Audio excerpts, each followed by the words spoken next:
Innoon tuqameera jedhe yes jedheera. Yes I have jedheera. Waa'ee qabaa haasee malee nan tuqame jedhe akka jedhan Muhammad sallallahu alaihi wasallam. Waa'ee okay tuqamuusaa kanan siin jedhe when any human being isa jedhu keessa isaanis nama dhamitire. Namadha isaanis. Inna kanaaf tuqamaniiru mun tuqamnere.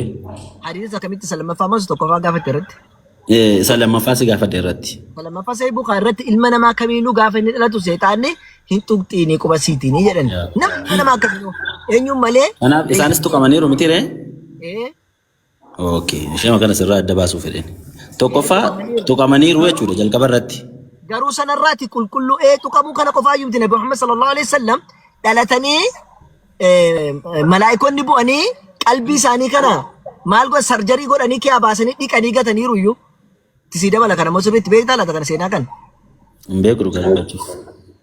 Seenaa kana Nabi Muhammad sallallahu alaihi wasallam ganaa otoo naannoo waggaa lamaadhaa jiranii gara Halimati Saadiyyaa gara baadiyyaadhaa deemaniiti warra Banii Sa'ad biratti deemanii haadha isaanii irraa fudhattee gara baadiyyaatti akka afaan sirriitti bartuu fi dhukkuba garaagaraa magaalaa keessa akka achi fagaatuudhaani fudhattee galte baadiyyaa keessatti.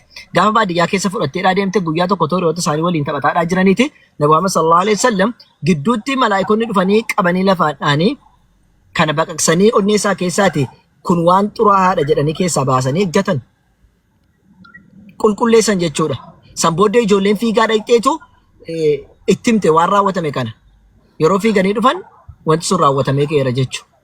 Kanaafuu Nabi Muhammad sallallahu alaihi wasallam qulqulluudha onneen isaaniiti. Hattaa waloo tuqxee jiraatte illee keessaa baasanii jiran jechuudha onnee isaanii keessaati. Salawaatu Rabbi wasalaamu alaihi. Hayyee inni lammaffaan akka ammas al tokko dhiifama kaameraan sii bana. Jalqaba irratti dhugaa dubbachuuf baay'ee kanan isiniin galateeffadha. Garee maqaan kee illee naan qabamne ifama maqaa kee asumaan. Garee shaadaa. Yaa garee shaadaa hojii gaariirra jirtu sababni isaa maafana kan akkasiin jedhee yeroo baay'ee namoonni quraana baruudhaaf obboleessi keenya tokko kaasee ture. Quraan afaan keenya afaan Oromootiin yookaan afaan namni salphaatti dubbisuu danda'uun sababa hin jirree fi namni akka kanatti beekumsa qaburraa namaaf qoodu jiraachuun irra gaarii natti fakkaata. Yeroo baay'ee garuu karaa keessan isuma nuun of harkaa qabnu macaafachees nu barsiisuufidha kan yookaan akkaataa hubannaa keenyaa jijjiiruufidha kan godhamu malee quraana keessan isa of harkaa qabdan kana barsiisuudhaaf dhugaa isaa hubachiisuudhaaf namni karaa socho'u hin jiru gadi ta'eef tokkoffaa carraa gaaffii balbala banuu keessaniif siin galateeffadha. Maaliif nama gaafattee irraa deebii argattullee hin qabdu gadi ta'eef jechuudha amantaa musliimaa keessatti. Balbala yuusiin banan gaaffiidhaaf. Lammaffaan immoo ofii kootiin dubbisa yoo immoo quraan afaan keetiin hin jiru sun rakkoo natti fakkaata kanaafan galatoomi siin jedhe. Rakkoo miti tu galata kee fudhatiin dootatis tu gargaaffii keetiin darbii inni jalqabaa gaaffiif banaadha banagaraachin lai sirriitti gaaffii banaadha. Khaasatan bakki kun yoo dhufte jette yeroo sa'aatii 24 gaaffii kee osoo jara gaafataa jiru qofan seenii malee yeroo jarri gaaffii qabdaa koottudha waan barbaade seente gaafachuudhaaf banaadha manni keenya yeroo hunda wanna ofni asirratti eenyuufuu gaaffii namarraa fudhachuudhaaf gaaffiin qabnu namni jennaan garuu nuti hin gaafanne yeroo hundumaati jechuudha. Kana tokkoffaa sirriitti jala murii hubadhu. Lammaffaa afaan Oromootiin hin jiru jettee afaan Oromootiin sirriitti jira inshallah sirriitti jira afaan Oromootiin. Ammallee appilikeeshinii bareedaa tokko ammallee ni jira sanis inshallah yeroo dhiyoo qaarraa bor keessatti hin beekamu inshallah isin beeksifna. Hin jira sirriitti dubbisuu kan dandeessan jechuudha. Saniifuuti afaan Oromootiin kennaadha namarraa fudhaati dubbisa. Banagaraachin laay muluu dubbisuu qabda. Fakkeenyaaf quraanni nas jiru kan iddoo kanaa hiika. Kan iddoo kana jiru kan kanaa hiika. Quraanni hadiisa hiika, hadiisni quraana hiika. Amma hadiisaati fiddeena gaafatte keessaati Sahih Bukhari 3286 kan fiddeena gaafatte quraana boqonnaa 3 lakkoofsa 35 haga jaarra jiruun siif hiike jechuudha. Kanaafuu gadhiifamee kee jedha appilikeeshinii ani sa'aatii 8 irratti naan mijatu dheeni. Saniif gadhiisanii kan na fakkaata ayyee. So akkasidha gaaffii keetti uffatama. Okay, kanuma qofas gaafadheen ba'aa iddoo jinjira gati ta'ee fi sitti dubbifamaa jira natti fakkaata naareetid Ibrahim bin Huseeniin naareetid kan ta'e wanti kuni nan si gaafachuuf jechaa jiru.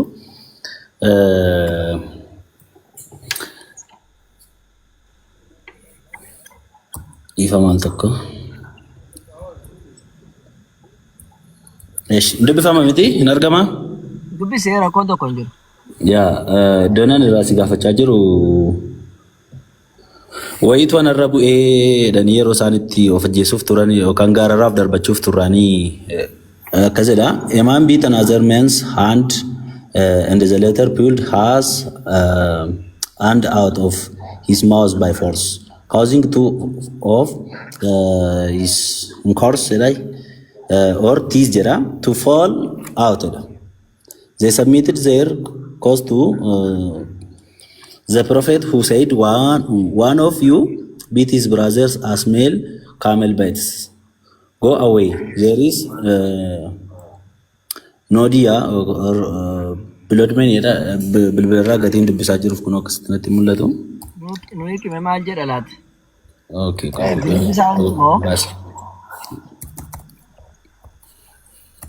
Qaal tokko dhiifama.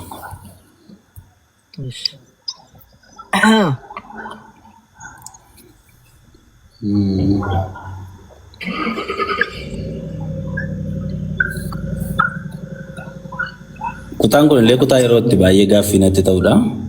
Gabaabumatti yeroo isaanii wayitu narra bu'eedhanii of ajjeesuudhaaf turanidha. Kutaan ammasiif baasuuf jechaa jiru. Narra bu'e jedhanii miti sirriitti yaa kutaa sana yoo beekta ta'e narra beekta gadi ta'eeffatu immoo. Nan beeka lakkeechuun waanuma siin gale sirriitti. Albukaarii 6,992 irra jira iddoon isaa yoo. Bukaarii irra gaafatte natti fakkaata. Isti mee maali gaaffiin wannati kanarraa hubachuu maali? Tokko ergamaan rabbii ta'anii gaaffii kanatti ta'e maaliif of gaararraa of darbachuudhaaf yookaan of ajjeesuudhaaf jalqaba irratti waan hedduu naa kaasaa turte waa'ee jinniiti wajjin kan wal qabatu jechuudha. Shakkii mataa kootiitti dabalee si gaafachuuf jedheen. Akka isaan of ajjeesuuf jedhan atu kun yookaan akka isaan gaararraa of darbuuf turanii atis naa amanteetta yookaan naa kaasteetta gatii ta'ee fi anyways kunoo. Akka of darbuuf turan naa amanteetta? Akkas jedha kutichi.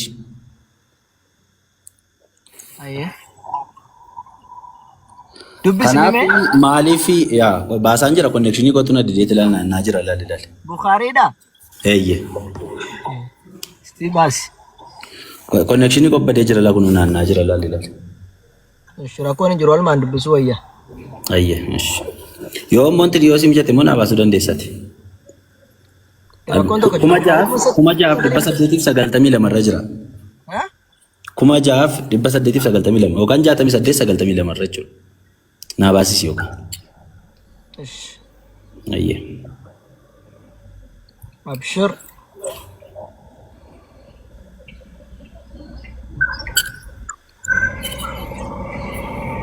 Ati gaaffii masiin galee namatu na gaafatte natti tola.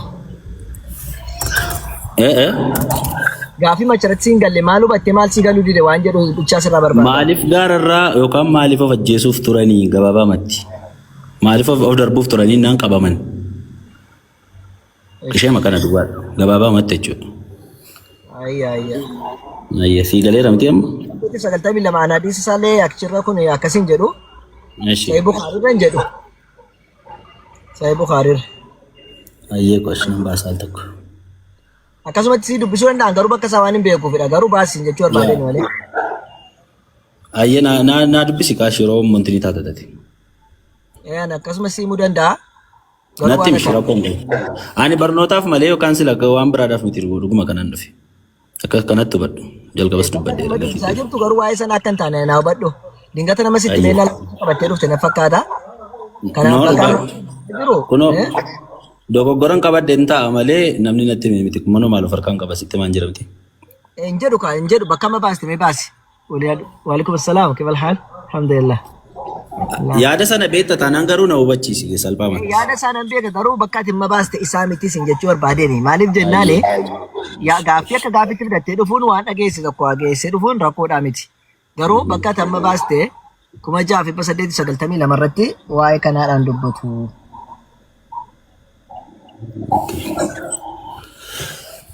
Ayyaa ta'u ishee isa sirreeffadhee nufa yoo hin dubbatu ta'e. Maaliif ergamaa akkanumti gaaffii natti ta'e ergamaa rabbii ta'anii maaliif yaada sana of keessatti yaadan ergamaa rabbii ta'anii. Gaaffiin kun kan gabaabumatti jechuudha. Bakka sana baafadhu kootuti sirriitti sibiif galutti tolee rakkoon tokko hin jiru. Ayyee gaaffii biraa qabda maaliif jennaan waan ati hin cal jennee haasofne hin taare waan yoo achirraa argaa dubbisaa ta'edha. Maybe ko amu mayu connection na deemnaan nan baasa rakkoon hin jiru. እሺ ሰሞሲ